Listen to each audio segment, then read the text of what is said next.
باہر کے لوگ جانتے ہیں کہ جب تک ایک مسلمان کی نگاہوں کے اندر حیا ہوگی، اس کے دماغ میں حیا ہوگی، یہ اپنے دین کے لیے مضبوط سپاہی بنے گا۔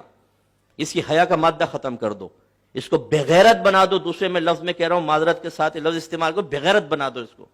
اس کی نگاہوں میں گندگی پیدا کرو، اس کے ذہن کے اندر گندگی پیدا کرو، اس کو اتنا گندا کر دو کہ اپنی بہن پر بھی گندی نگاہ ڈالے۔ میرے استاد صاحب اس بات کے گواہ ہیں کہ ہمارے پاس ایسے ایسے کیسز آئے ہیں کہ سگی بہنوں سے زنا کیا ہے لڑکوں نے، سگی بہن کے ساتھ، اپنی سگی ماں کے ساتھ، اپنی پھپھی کے ساتھ، اپنی خالہ کے ساتھ۔ ایک بچے نے بتایا میرے بھائی نے خاندان کی کوئی عورت نہیں چھوڑی، اس نے ہر ایک کے ساتھ زنا کیا اور شرابیں پیتا رہا حتیٰ کہ اسی حالت میں مر گیا۔ آپ کو بعض باتیں سمجھ میں نہیں آئیں گی، یقین اس لیے نہیں آئے گا کہ آپ کے اطراف میں شاید ایسا نہیں ہو رہا۔ ہم جس ماحول میں کام کر رہے ہیں، لوگ پوری دنیا سے ہمیں اپنی فیلنگز بتاتے ہیں، اپنے مسائل بتاتے ہیں۔ اس وقت اتنا خطرناک ماحول چل رہا ہے، کچھ انتہا نہیں۔ اور اس کے لیے، اس حیا اور شرم کو ختم کرنے کے لیے ہمارے درمیان ایسی چیزیں ڈال دی گئی ہیں کہ ایک نوجوان کے چہرے پہ داڑھی ہے، سر پہ امامہ ہے، لیکن یہاں گندگی ہے، کیونکہ وہ لوگوں کے سامنے نہیں، تنہائی کے اندر وہ چیزیں دیکھ رہا ہے، خراب قسم کی ویب سائٹس کی وزٹ کر رہا ہے، وہ لڑکیوں کے ڈانس دیکھ رہا ہے ٹک ٹاک کے اوپر، ان کو مٹکتے ہوئے دیکھ رہا ہے، ان کے جسم کے مختلف حصوں کو دیکھ رہا ہے، اور اپنے ذہن میں گندے تصورات لا کر ان سے لذتیں حاصل کر کے اپنے اوپر خود پر غسل واجب کر رہا ہے۔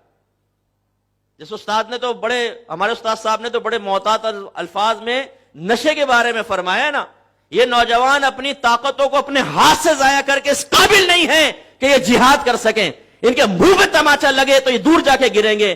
اندر کی غیرت ختم ہو چکی ہے، بے حیائی نے ان کاموں کا ارتکاب کروایا ہے کہ اگر غیر مسلم سے جہاد کرنے کا موقع ملے تو یہ بے شرم ہاتھ بھی نہیں اٹھا سکے گا، اس کے منہ پہ تھپڑ پڑے گا، جا کے دور جا کے گرے گا۔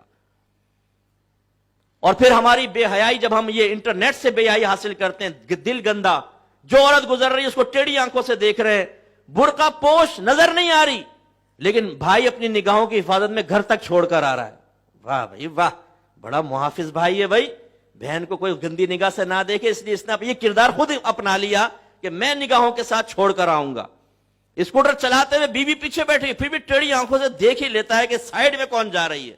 وہ بعض اوقات بیوی پھر ناخن مارتی ہے، اپنے کراٹے کا وار مارتی ہے، پھر اس کے گردے پہ لگتی ہے نا، ہاں چلا رہا، میں تو ایسے دیکھ رہا تھا۔ پھر یہ کیا ہے؟ ٹھرکی پن۔ یہ ٹھرکی پن کیسے پیدا ہوا؟ میرے پاس ایسے کیسز آئے، 6 بچے ہیں، سب جوان ہو گئے،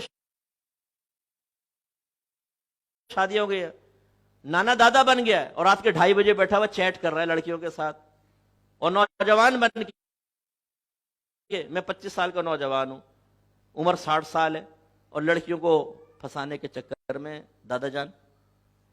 یہ کیا ہے؟ بے حیائی۔ میرے نوجوانوں یاد رکھیے گا، میری یہ بات یاد رکھیں، پہلے زمانے کے بزرگ پھر بھی بہت اچھے گزر گئے، یہ سائنسی ایجادات نہیں تھی۔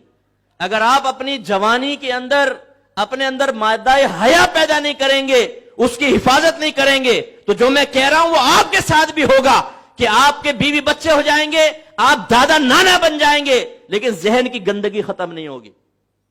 شیطان آپ کو چھوڑے گا نہیں، وہ آپ کے خاندان میں رکھ کر آپ کے ساتھ گندگی کروائے گا۔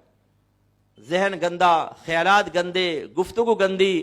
اسی لیے پھر ہماری گیدرنگ دیکھیں، ہمارے نوجوان ایسے شخص کے پاس بیٹھنا پسند نہیں کرتے جو نمازی ہے، داڑھی والا ہے، پرہیزگار ہے، وہ ہر بات پہ سبحان اللہ، ماشاءاللہ، الحمدللہ، انشاءاللہ کہے، وہ غیبت نہ کرے، چغلی نہ، ایسے سے گزارا نہیں ہوتا۔ ماں بہن کی گالیاں دینے والے، جس کو پورے محلے کی عورتوں کی جان پہچان ہو، کس کی بھابھی کس وقت نکلتی ہے، کس کی بہن کب کالج سے باہر جاتی ہے، ایسے لوگ ہماری گیدرنگ کے اندر ہوتے ہیں۔ پھر بیٹھتے ہیں، ان سے گندی باتیں، فحش قسم کی باتیں ہوتی ہیں، اور ہم اپنا وقت برباد کر کے اپنے گھر پہنچتے ہیں۔ کیوں یہ ہمارے اندر گندگی پیدا ہوئی؟ کیوں ہم اس طرح کے آوارگرد لڑکوں سے دوستی کر کے حفظ نفس کے لیے اپنی زندگی کے قیمتی کئی گھنٹے روزانہ برباد کر رہے ہیں فٹ پاتھوں پہ بیٹھ کر؟ اس لیے کہ ہمارے اندر سے مادہ حیا نکال دیا گیا۔ بہت سے ہمیں ایسے لوگ ملے جو دوسری کی بیویوں پہ نگاہ رکھے ہوئے ہیں، اور وہ چاہتے ہیں کہ یہ اپنے شوہر سے طلاق لے لے اور اس قدردان کے پاس آ جائے۔ قدردان کیسا؟ وہ دوستی کر لیں گے، پھر کہیں گے تمہارا شوہر تمہاری قدر نہیں کر رہا، تم جیسی لڑکی کی تو بڑی قدر کرنی چاہیے تھی. اشارہ یہ ہے کہ اس کے دل میں درد ہے ساری عورتوں کا, اس کو موقع فراہم کرو, یہ تمہاری قدر کر کے بتائے گا. اور مقصود کچھ بھی نہیں ہے, مقصود صرف عزت نفس ہے, اور اس کا اینڈ زنا ہے. شادی وادی کرنے کا کوئی ہمارے نوجوانوں کا ارادہ نہیں ہوتا, یہ اتنے سنجیدہ عاشق نہیں ہے اس زمانے کے, یہ اپنی وقت گزاری کرتے ہیں. تو لہذا آپ کے ساتھ بھی اگر مادہ حیا کو نہیں پروان چڑھایا تو یہ کام ہوگا. بعض کو ایجوکیشن کے اندر پڑھتے ہیں, جو ان کے حال ہے نوجوانوں کے, پوچھیے ذرا ان سے, کتنی بدنگاہیاں ہوتی ہیں, کتنا وہ لڑکیوں سے ان کو دیکھ دیکھ کے کس طریقے سے اپنی آخرت کو برباد کر رہے ہیں, اور کیا معاملات ہو رہے ہیں. یہ سب کیا ہے؟ مادہ حیا کی کمی کی وجہ سے یہ خرابیاں ہمارے اندر آ رہی ہیں.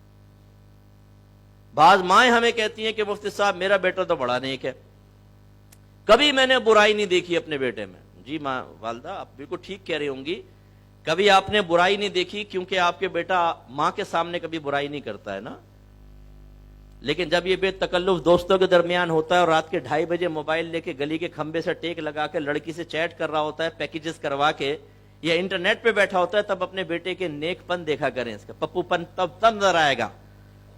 تو کتنے نوجوان ایسے ہیں جو ظاہر کے اندر اچھے ہیں, لوگ ان کی تعریف کرتے ہیں, لیکن ان کا باطن خراب ہو چکا ہے. یاد رکھیں, مادہ حیا جب تک صحیح انداز سے ہمارے اندر پیدا نہیں ہوگا, جس کی علامت یہ ہے کہ آپ خلوت میں ہوں چاہے جلوت میں, بے تکلف دوستوں کے درمیان ہوں چاہے اپنے گھر والوں کے, چاہے تنہائی میں ہوں چاہے آپ کے ساتھ کوئی ہو چاہے کوئی نہ ہو, ہر صورت میں آپ کو ایک یقین حاصل ہے کہ میرا رب مجھے دیکھ رہا ہے, اور مجھے اپنے رب کے دیکھنے کے یقین کے ساتھ اپنے آپ کو پھر ویسے رکھنا ہے کہ میرا اللہ تبارک و تعالیٰ جب مجھے دیکھ رہا ہے تو میں اس کے سامنے بے حیائی کا ارتکاب نہ کروں.